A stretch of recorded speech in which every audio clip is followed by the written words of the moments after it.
এবার বাংলাদেশ সফর আসছে ইউনাইটেড আরব আমিরাত, খেলবে পূর্ণাঙ্গ সিরিজ। বিস্তারিত প্রতিবেদনে। বয়সভিত্তিক ক্রিকেটে মনোযোগ বাড়িয়েছে বাংলাদেশ ক্রিকেট বোর্ড বিসিবি। গত মাসেই বিসিবির ক্রিকেটের বলয়ের মধ্যে ঢুকে পড়েছিল অনূর্ধ্ব-19 দল। এরপর চলতি জুলাইয়ে যুবদের প্রধান কোচ হিসেবে ঢাকায় পা রাখেন নাভিদ নেওয়াজ। তার নেতৃত্বে ৩৯ ক্রিকেটারকে নিয়ে বিকেএসপিতে শুরু হয়েছে অনুশীলন। যুব ক্রিকেটারদের প্রথম পরীক্ষা সংযুক্ত আরব আমিরাতের বিপক্ষে।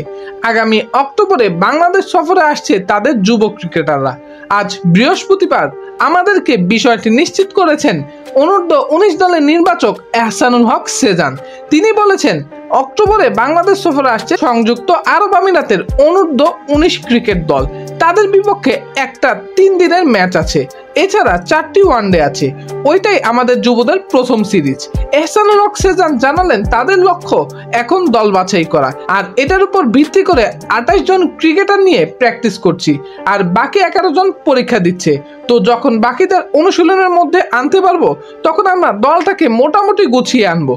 টোটাল 28 জনের দল থাকবে। আগস্টের পরে সেপ্টেম্বরে একটা দল গড়ে ফেলবো। দলটা 22 অথবা 24 জনের হতে পারে। মোট কথা ক্রিকেটারদের উপর নির্ভর করবে।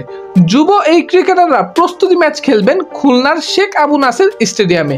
সেজান বলেন, আগামী 5 তারিখ খুলনা যাব, সেখানে কয়েকটি প্র্যাকটিস ম্যাচ খেলবো। সূচি ঠিক হয়নি এখনো।